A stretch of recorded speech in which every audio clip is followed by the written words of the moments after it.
আজ থেকে ৩ দিন ব্যাপী ভূমি সেবা মেলার উদ্বোধন হতে যাচ্ছে। ভূমি সেবা মেলার উদ্বোধনী অনুষ্ঠানে সম্মানিত সভাপতি, উপস্থিত মন্ত্রিসভার সদস্যবৃন্দ, বিভিন্ন মন্ত্রণালয়ের সিনিয়র সচিববৃন্দ, ডেভেলপমেন্ট পার্টনার্স, সারা দেশে ভূমি মন্ত্রণালয়ের কর্মকর্তা ও সদস্যবৃন্দ, সম্মানিত সুধীবৃন্দ এবং সারা দেশ থেকে ভূমি মেলায় যারা অনলাইনে সংযুক্ত হয়েছেন সকল উপস্থিতিবৃন্দ, আসসালামু আলাইকুম।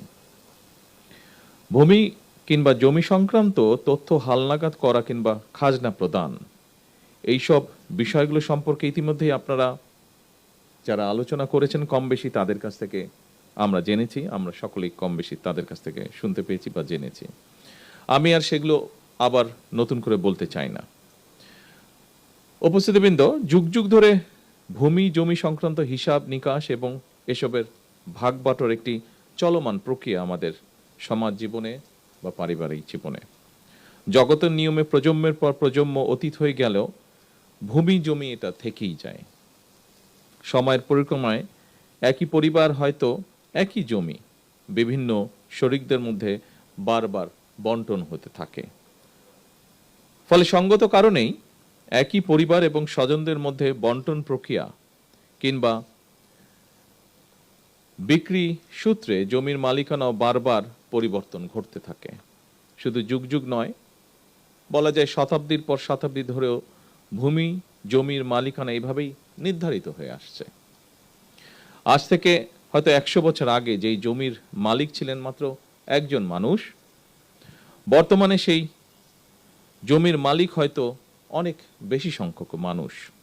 এভাবেই জমি ভূমির মালিকানা শরিকানা যেমন বেড়েছে, স্বাভাবিকভাবেই জমির মালিকানা সংক্রান্ত পুরো প্রক্রিয়াকে রেকর্ডে রাখার জন্য ভূমি কর্মকর্তাদের দায় দায়িত্ব তেমনই বেড়েছে। মালিকানা, খাজনা, দলিল, খতিয়ান, দাগ, পর্চা, নামজারি, জমা খারিজ, মৌজা, সিএস, আর এস বা ডিএস, এই শব্দগুলোর সঙ্গে জমির মালিক মাত্রই কম বেশি পরিচিত সারা দেশময়। ফলে এইসব বিষয়ে নিজেদের মালিকানা হালনাগাদ রাখতে মানুষকে সংশ্লিষ্ট ভূমি অফিসে আসতেই হয়।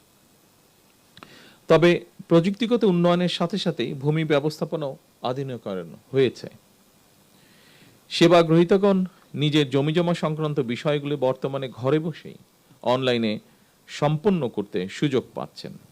এমনকি যারা অনলাইনে নিজের জমিজমার খাজনা প্রদান কিংবা প্রয়োজনীয় কার্যক্রম করতে সক্ষম নন, তাদের জন্য রয়েছে ভূমি সহায়তা সেবা কেন্দ্র।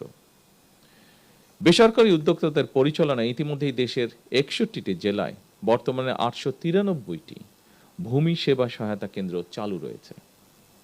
এসব কেন্দ্র থেকে নির্ধারিত সেবা মূল্যের বিনিময়ে নাগরিকগণ সহজেই ভূমি সেবার আবেদন করতে পারছেন এবং সরকারি ফি পরিশোধ করতেও সক্ষম হচ্ছেন। পর্যায়ক্রমে দেশের প্রতিটি ইউনিয়নে এ ধরনের আরও ভূমি সেবা সহায়তা কেন্দ্র স্থাপনের পরিকল্পনা সরকারের রয়েছে এবং একই সাথে পাশাপাশি নাগরিকদের হাতের মুঠোয় ভূমি সেবা পৌঁছে দিতে চালু করা হয়েছে মোবাইল অ্যাপ, যার নাম দেওয়া হয়েছে, খুব সম্ভব অ্যাপটির নাম দেওয়া হয়েছে ভূমি। সম্মানিত উপস্থিতিবৃন্দ, আমি মনে করি ভূমি জমি ব্যবস্থাপনা যত বেশি আধুনিক এবং প্রযুক্তি নির্ভর করা যায়, জমি সংক্রান্ত বিরোধ সম্পত্তির পথও খুব সম্ভবত তত বেশি সহজ হয়ে যায়। জমি ব্যবস্থাপনার ক্ষেত্রে অনলাইন সুবিধা নিশ্চিত করায় আমি ব্যক্তিগতভাবে বিশ্বাস করি জমিজমা সংক্রান্ত দুর্ভোগ অনেকাংশেই লাঘব পাবে। একই সঙ্গে জমিজমা সংক্রান্ত বিরোধকে কেন্দ্র করে ভূমি অফিসগুলোতে মধ্যস্বত্বভোগীদের দৌরত্ব কমবে ইনশাআল্লাহ। চলমান এই ভূমি সেবা মেলা আধুনিক ভূমি ব্যবস্থাপনা এবং নাগরিকদেরকে নিজেদের দায় দায়িত্ব সম্পর্কেও আরো সচেতন করবে। সম্মানিত উপস্থিতিবৃন্দ, দেশের জনসংখ্যা বৃদ্ধির সঙ্গে সঙ্গে একটি খুব গুরুত্বপূর্ণ বিষয় যে আমাদের মাথাপিছু জমির পরিমাণও কমে আসছে। ফলে জমির অর্থনৈতিক মূল্য যেমন বাড়ছে, তেমনি জমি নিয়ে বিরোধ, মামলা, মকদ্দমা এবং জটিলতাও বাড়ছে একই সাথে। অনেক ক্ষেত্রে এসব বিরোধ ব্যক্তি ও পরিবারের শান্তিও নষ্ট করার পাশাপাশি জাতীয় উন্নয়ন কর্মকাণ্ডেও প্রতিবন্ধকতার সৃষ্টির কারণ হয়ে দাঁড়িয়েছে। এমন বাস্তবতায় ভূমির পরিকল্পিত ব্যবহার, নির্ভুল রেকর্ড সংরক্ষণ এবং দক্ষ ব্যবস্থাপনা বর্তমানে সময়ের অপরিহার্য দাবি। উন্নত প্রযুক্তি ব্যবহার করে জরিপ কার্যক্রম পরিচালনার মাধ্যমে নির্ভুল ভূমি রেকর্ড প্রস্তুত করতে ভূমি মন্ত্রণালয় কাজ করছে।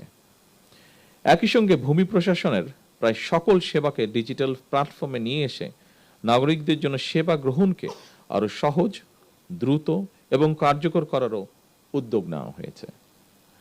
আমাদের লক্ষ্য এমন একটি ভূমি ব্যবস্থাপনা গড়ে তোলা যেখানে ভূমি সেবা গ্রহণের জন্য মানুষকে আর অযথা অফিসে ঘুরতে হবে না, যা আমরা ভিডিওতে একটু আগে দেখেছি। সেরকম একটি পরিবেশ আমরা চাই, অথবা দুর্নীতি কিংবা হয়রানির শিকারও হতে হবে না।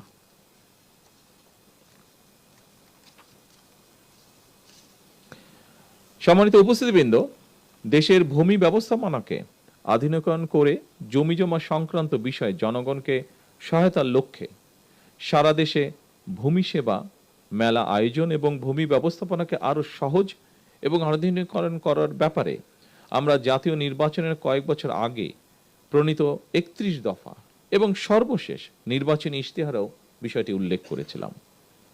আজ থেকে সারা দেশে 3 দিন ব্যাপী এ ধরনের ভূমি সেবা মেলার আয়োজনের মাধ্যমে সরকার জনগণের কাছে আরো একটি নির্বাচনী ইশতেহার পূরণ করতে যাচ্ছে ইনশাআল্লাহ।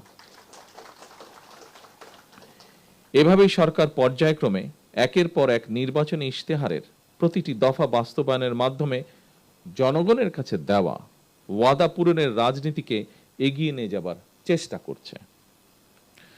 শুধুমাত্র জমি জমা সংক্রান্ত বিষয় নয়, প্রতিটি ক্ষেত্রেই জনবান্ধব কর্মসূচি নিয়ে সরকার জনগণের কাছে দায়বদ্ধ থাকতে চায়। কারণ দীর্ঘ 1.5 দশকেরও বেশি সময় ধরে ফ্যাসিবাদ শাসন শোষণের জাতাকলে পৃষ্ঠ দেশের জনগণ বর্তমানে রাষ্ট্র এবং রাজনীতিতে তাদের অধিকারের প্রতিফলন দেখতে চায়।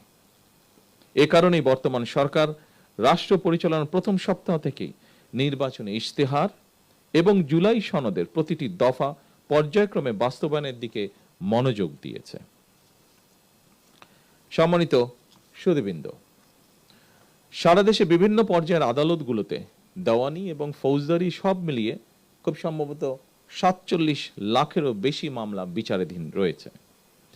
এর মধ্যে জমিজমা সংক্রান্ত মামলার সংখ্যাই বেশি। সুতরাং এই মুহূর্তে সরকারের সামনে প্রধান প্রায়োরিটি হচ্ছে আদালতে বিচারাধীন মামলা দ্রুততম নিষ্পত্তি। তবে প্রচলিত আদালতের বাইরেও জমিজমা সংক্রান্ত বিরোধ নিষ্পত্তির জন্য গ্রাম আদালত কিংবা অল্টারনেটিভ ডিসপিউট রেজুলেশন এডিআর অর্থাৎ বিকল্প বিরোধ নিষ্পত্তির মতন আইনানুগ ব্যবস্থার মাধ্যম অবলম্বনের দিকেও জোর দেওয়া জরুরি বলে আমরা মনে করি। এতে একদিকে বিরোধ নিষ্পত্তিতে যেমন অল্প সময় লাগবে, অপরদিকে অনেক ক্ষেত্রেই বিরোধ হয়তো শত্রুতায় রূপ নেবে না। বিকল্প বিরোধ নিষ্পত্তির ক্ষেত্রে আলবার্ট আইনস্টাইনের একটি তাৎপর্যপূর্ণ উক্তির কথা আপনাদের সামনে আমি তুলে ধরতে চাই। তিনি বলেছিলেন, peace cannot be kept by force, it can only be achieved by understanding. বিশেষ করে জমিজমা সংক্রান্ত মামলা বা দেওয়ানি মামলাগুলো পর্যায়ক্রমে নেগোসিয়েশন বা আলোচনা,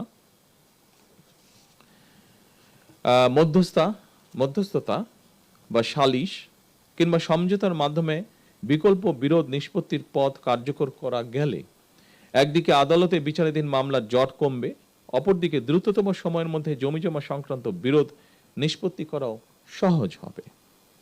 সম্মানিত উপস্থিতিবৃন্দ, জমি বা ভূমি শুধু এক টুকরো সম্পত্তি নয়, বরং মানুষের জীবনে এটি এক ধরনের নিরাপত্তা, নির্ভরতা, অর্থনৈতিক স্থিতি, জীবিকা এবং ভবিষ্যতের ভিত্তি। এই উপলব্ধি থেকেই জমি ব্যবস্থাপনাকে হয়রানি ও দুর্নীতিমুক্ত করার অঙ্গীকার নিয়ে জনগণের দোরগোড়ায় রাষ্ট্রীয় সেবা পৌঁছে দিতে বর্তমান সরকার কাজ করছে। আমি ভূমি মন্ত্রণালয় মন্ত্রী থেকে শুরু করে এই মন্ত্রণালয়ের সঙ্গে সংশ্লিষ্ট সকল কর্মকর্তা এবং কর্মচারীদের দৃষ্টি আকর্ষণ করে বলতে চাই, সেবা প্রদান জনগণের প্রতি করুণা নয়, বরং জনগণের সেবা নিশ্চিত করা আমাদের দায়িত্ব বলেই আমি মনে করি। আমাদের লক্ষ্য একটি হয়রানিমুক্ত, প্রযুক্তি নির্ভর এবং নাগরিক বান্ধব ভূমি ব্যবস্থা প্রতিষ্ঠা করা, যা দেশের টেকসই উন্নয়নকে আরো ত্বরান্বিত করবে। উপস্থিত সুধীবৃন্দ, কৃষি জমির অপব্যবহার সম্পর্কে আমাদেরকে অবশ্যই সতর্ক থাকতে হবে।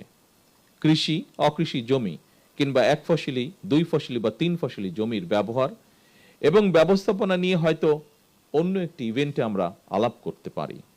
তবে আজ থেকে সারা দেশের সকল জেলা উপজেলায় শুরু হওয়া ভূমি মেলার মাধ্যমে জনগণ নিঃসন্দেহে উপকৃত হবেন। কারণ মেলায় ইনামজারি, অনলাইনে ভূমি উন্নয়ন কর প্রদান, রেকর্ড সংশোধন, খতিয়ান গ্রহণ এবং ভূমি সংক্রান্ত যে কোনো অভিযোগ নিষ্পত্তির সুযোগ থাকছে। অনুষ্ঠানে আপনাদের সঙ্গে যুক্ত হতে পেরে ঢাকা এবং ঢাকার বাইরে অবস্থানকারী সকল কর্মকর্তাবৃন্দের সঙ্গে যুক্ত হতে পেরে আমি আনন্দিত এবং গর্বিত। সম্মানিত সকল উপস্থিতিবৃন্দ, একটি আধুনিক রাষ্ট্র গড়ে তুলতে স্বচ্ছ, জবাবদিহিমূলক এবং জনবান্ধব ভূমি ব্যবস্থার বিকল্প নেই। আমি এই ভূমি মেলার সাফল্য কামনা করছি। আল্লাহ হাফেজ। বাংলাদেশ জিন্দাবাদ।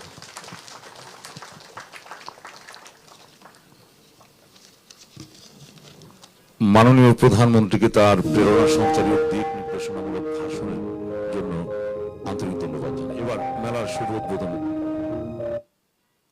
শুভ উদ্বোধন ঘোষণা করবেন মাননীয় প্রধানমন্ত্রী।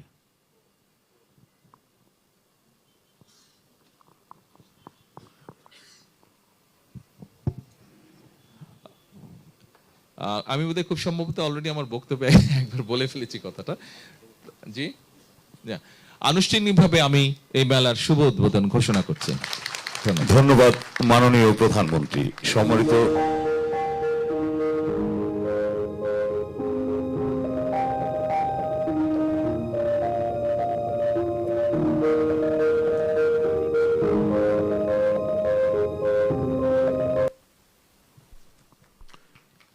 আমরা করতালির মাধ্যমে মাননীয় প্রধানমন্ত্রীর আজকের এই মেলার শুভ উদ্বোধনকে স্বাগত জানাই। মাননীয় প্রধানমন্ত্রী, আপনার প্রতি আমাদের অশেষ কৃতজ্ঞতা ও ধন্যবাদ।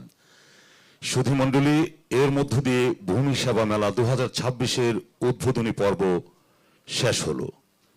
আপনাদের সার্বিক ও আন্তরিক সহযোগিতার জন্য আমরা ধন্যবাদ ও কৃতজ্ঞতা জ্ঞাপন করছি।